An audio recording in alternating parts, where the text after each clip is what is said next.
Suatu kali Nabi ditanya, "Wahai Rasulullah, siapakah kelompok yang selamat itu?"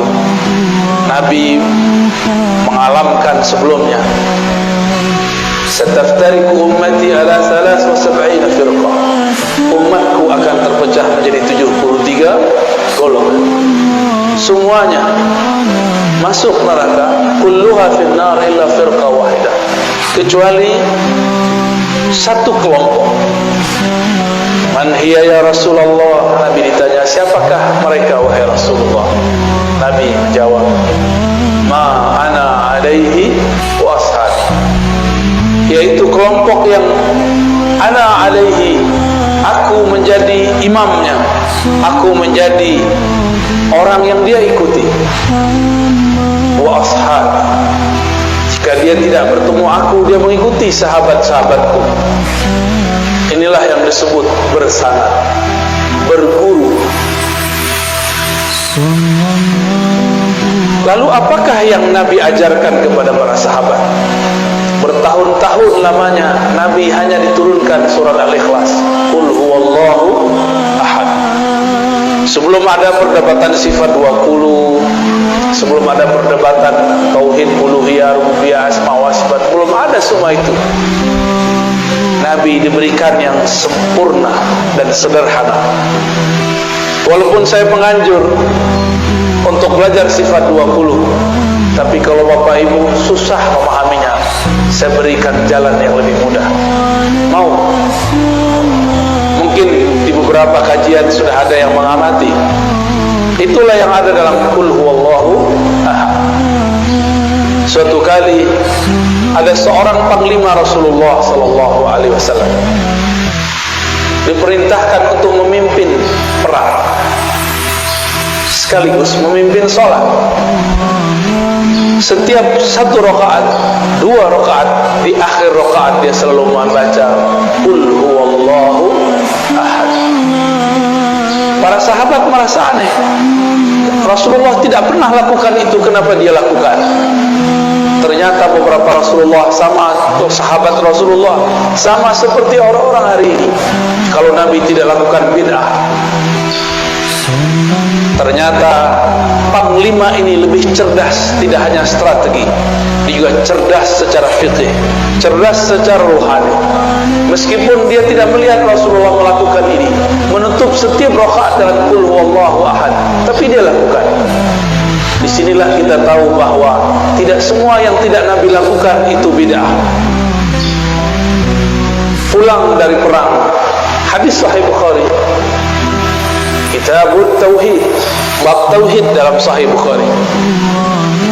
Sahabat pemimpin panglima perang ini dilaporkan kepada Rasulullah oleh pasukannya, berharap ini pasukan si panglima disidang.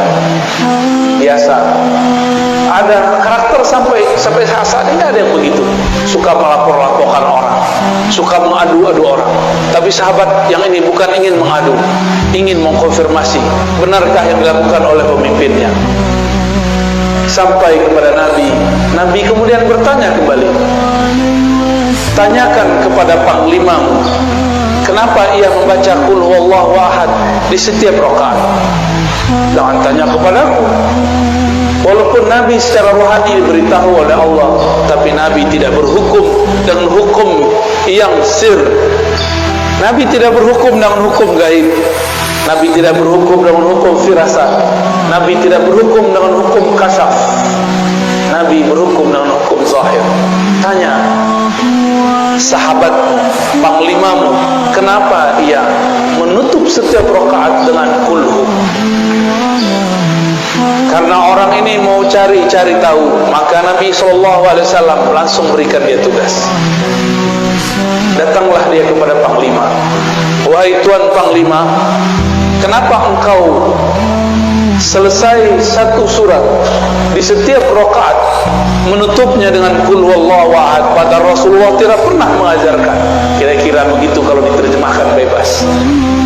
Apa jawaban orang ini?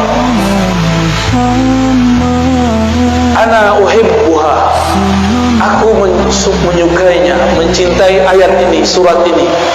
lianna fiha sifatullah, karena di dalam ada sifat-sifat dan nama-nama Allah. Heranlah si penanya ini, dan dia bawa jawaban itu kepada Rasulullah sallallahu alaihi. Sederhana jawabnya, bukan karena Rasulullah pernah lakukan, tapi karena di dalamnya ada nama-nama Allah, sifat-sifat Allah. Disampaikan kepada Nabi jawabannya. Apa kata Nabi?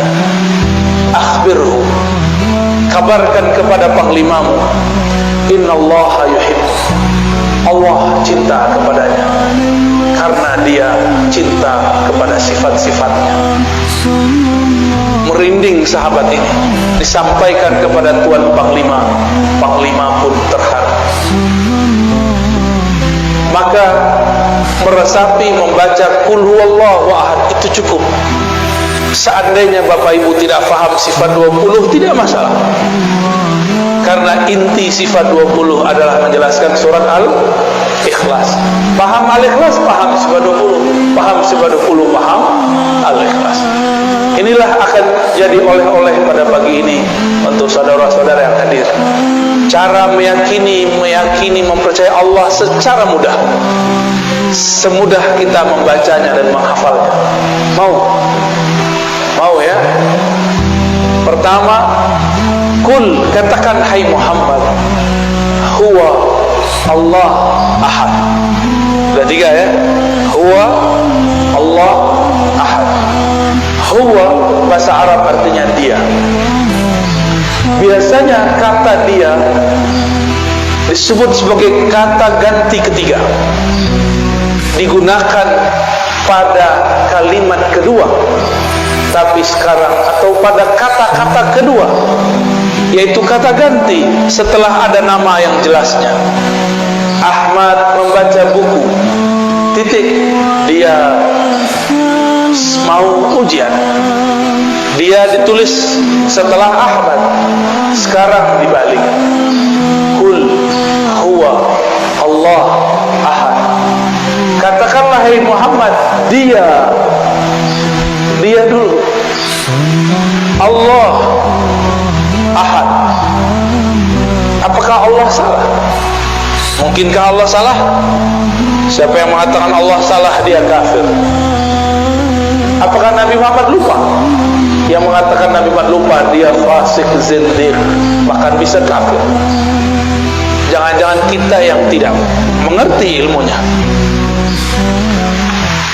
Mengatakan huwa di depan nama yang zahir, berarti huwa pada Allah bukanlah nama ganti, bukanlah kata pengganti. Huwa pada Allah adalah nama. Huwa pada Allah adalah nama. Lebih dulu huwa daripada Allah, sehingga disebutlah huwa ini adalah nama.